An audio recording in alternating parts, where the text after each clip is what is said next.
Hi viewers, అందరికి welcome friends. మన ఛానల్కి స్వాగతం friends. RCB versus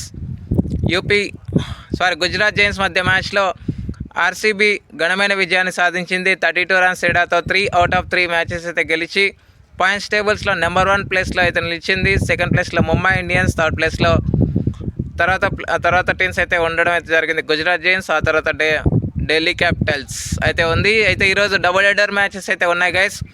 double header matches, first match వచ్చేసి ముంబై వర్సెస్ యూపీ 3:30కి, ఆ తర్వాత ఆర్సీబీ వర్సెస్ ఢిల్లీ క్యాపిటల్స్ 7:30కి అయితే మ్యాచెస్ అయితే ఉన్నాయి. సో ఎవరికి విజయ అవకాశాలు ఉన్నాయి ఈరోజు అనేది చూడాలి. ఎందుకంటే already UP warriors Mumbai Indians పైన ఘనమైన విజయాన్ని సాధించింది 7 వికెట్స్ తేడాతో. మరి ఈరోజు ఏమైనా రివెంజ్ అనేది తీర్చుకుంటుందా అనేది చూడాలి. ఓకే, మరి ఆల్రెడీ సెకండ్ హాఫ్ మ్యాచెస్ కూడా స్టార్ట్ అవ్వబోతున్నాయి కాబట్టి ఇక్కడ నుంచి అన్ని రివెంజ్ మ్యాచెస్ అనే చెప్పుకోవచ్చు. అయితే ఈ మ్యాచ్ ఎలా సాగింది ఏంటి అని వివరాలకు వెళ్ళిపోకంటే ముందు ఒక అప్డేట్ గైస్. ఏంటంటే మనకి తిలక్ వర్మ, అదేవిధంగా వాషింగ్టన్ సుందర్ దూరమయ్యారు కదా T20 వరల్డ్ కప్కి ముందు, T20 సిరీస్కి కూడా. అయితే వాళ్ళిద్దరికి రీప్లేస్మెంట్ అనేది BCCI నిన్న ప్రకటించడం అయితే జరిగింది. తిలక్ వర్మకి రీప్లేస్మెంట్గా శ్రేయస్ అయ్యర్ని ప్రకటించారు. This is a good sign.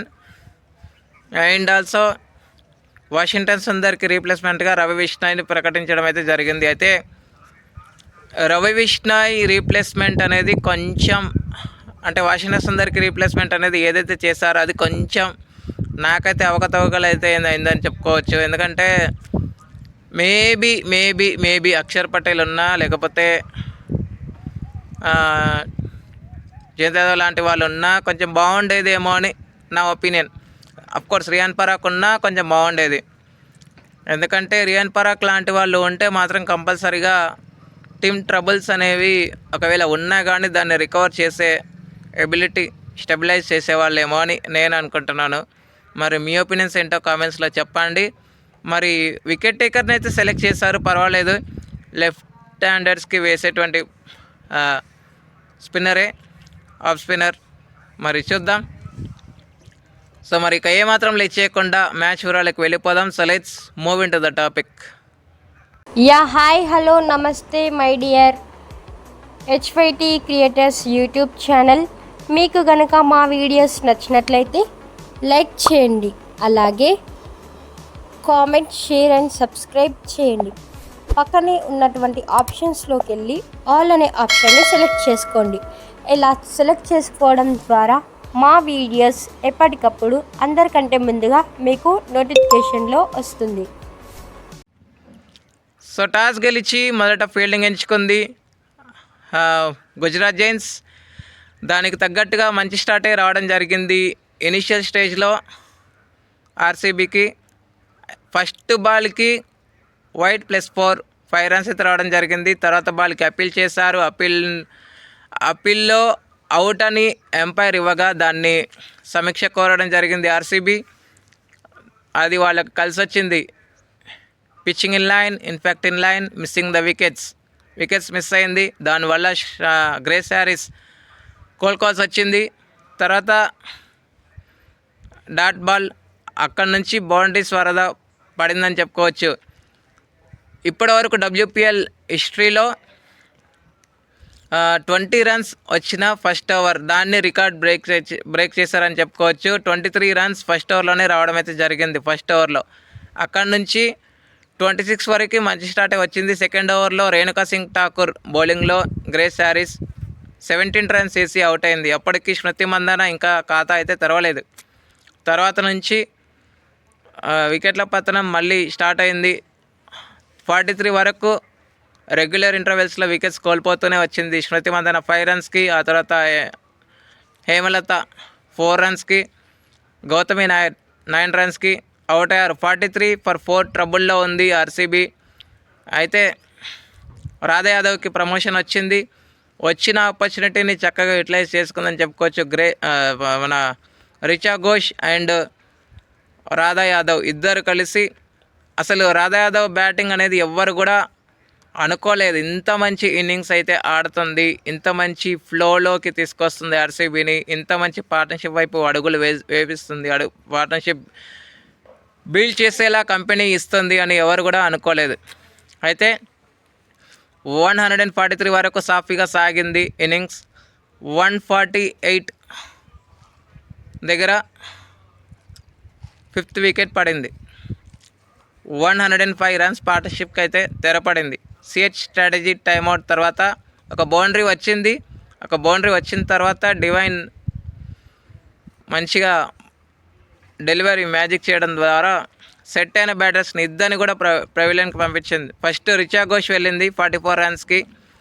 Richa Ghosh ఎప్పుడైతే వెళ్ళిందో అక్కడ నుంచి పార్ట్నర్షిప్ బ్రేక్ అయింది. తర్వాత అదే ఓవర్లో రాధా యాదవ్ కూడా 66 రన్స్కి అవుట్ అయింది. 6 రన్స్ తేడాతో హాఫ్ సెంచరీని మిస్ చేసుకుంది రిచా ఘోష్ అని చెప్పుకోవచ్చు 44 రన్స్కి. నెక్స్ట్ ఏ మొమెంటం అయితే పోయిందో ఆ మొమెంటంని సంపాదించడానికి ఆర్సీబీ లెరెన్ డిక్లర్క్ వచ్చింది. ఆమె ఎదుర్కొన్న జస్ట్ 12 బాల్స్లోనే 26 రన్స్ అయితే స్కోర్ చేయగలిగింది. 2 4s 2 6s అయితే ఉన్నాయి దాంట్లో. తర్వాత ఓవర్లో అవుట్ అవడం జరిగింది. ఒకవేళ డిక్లేర్ కొంటే మాత్రం ఖచ్చితంగా 195 to 200 ఆన్ ద కార్డ్స్ అయితే ఉండేది. ఎందుకంటే వచ్చిన రన్ రేట్, ఎదుర్కొన్న స్టార్ట్, పుంజుకున్న విధానం అలా ఉంది కాబట్టి 195 to 200 అని చెప్పుకోవచ్చు. 15 రన్స్ షార్ట్ అయ్యారని చెప్పుకోవచ్చు. కానీ ఆ ఫ్లో అనేది ఎక్కడ కూడా మిస్టేక్ అనేది జరగలేకుండా పోయింది. సో 182 స్కోర్ అయితే చేయగలిగింది ఇన్ 20 ఓవర్స్. శ్రేయాంక పాటిల్కి మన కశ్వి గౌతమ్కి 2 వికెట్లు వచ్చాయి. అదేవిధంగా సోఫీ డివైన్కి 3 వికెట్లు, రేణుకా సింగ్ ఠాకూర్, జార్జియా వేర్హమ్ తలా ఒక్కొక్క వికెట్ అయితే తీసుకోవడం జరిగింది. అనంతరం లక్ష్య ఛేదను ఆరంభించిన గుజరాత్ జైంట్స్కి శుభారంభం 34 ఓపెనింగ్ స్టాండ్ అయితే వచ్చింది. అయితే డివైన్ 8 రన్స్ వేసి అవుట్ అవ్వగా బిత్మోని 27 రన్స్ 28 రన్స్కి అవుట్ అయిన తర్వాత ఈ పార్ట్నర్షిప్కి బ్రేక్ పడింది. ఆ తర్వాత కొంచెం పార్ట్నర్షిప్ అయితే బిల్డ్ అవుతున్న తరుణంలో కనికా ఆహూజా 1 డౌన్లో రావడం 16 రన్స్ చేసింది. బట్ 27 రన్స్కి బిత్మోని అవుట్ అయింది. వెంటనే యాష్లీ గార్డ్నర్ ఇలా వచ్చి 3 రన్స్ వేసి అలా వెళ్ళిపోయింది. వికెట్స్ పడ్డాయి. 10.4 ఓవర్స్లోనే 5 వికెట్స్ దాకా వెళ్ళింది స్కోర్ బోర్డ్ అనేది. అయితే ఈ క్రమంలో భారతి ఫుల్మాలి, అదేవిధంగా జార్జియా వేర్హమ్ ఇద్దరు కలిసి కొంత పార్ట్నర్షిప్ నిర్మించారు. 120 దాకా వికెట్ పడలేదు. 50 పార్ట్నర్షిప్ రాగానే 5 ఓవర్స్లో 61 రన్స్ అయితే స్కోర్ అయితే చేయాలి. ఆ టైంలో ఆర్సీబీకి మొదటి ఓటమి ఏమైనా ఎదురవుతుందా, వాళ్ళు ఓటమిని రిజిస్టర్ చేసుకుంటారా అన్న ఊహాగానాల నుంచి అద్భుతంగా కంబ్యాక్ చేస్తుందని చెప్పుకోవచ్చు డెత్ ఓవర్స్లో RCB. So first Bharati Phulmali 39 రన్స్కి అవుట్ అయిన తర్వాత జార్జియా వేర్హమ్ కూడా వెళ్ళిపోయింది. ఎప్పుడైతే భారతి ఫుల్మాలి అవుట్ అయిందో దారులు మూసుకుపోయాయి గుజరాత్ జైంట్స్కి అని చెప్పుకోవచ్చు. సో తనుజా కన్వర్ 21 రన్స్ అయితే స్కోర్ చేయగలిగింది. కశ్వి గౌతమ్ 18 రన్స్ అయితే స్కోర్ చేయగలిగింది. కశ్వి గౌతమ్ 18 రన్స్కి అవుట్ అయిన తర్వాత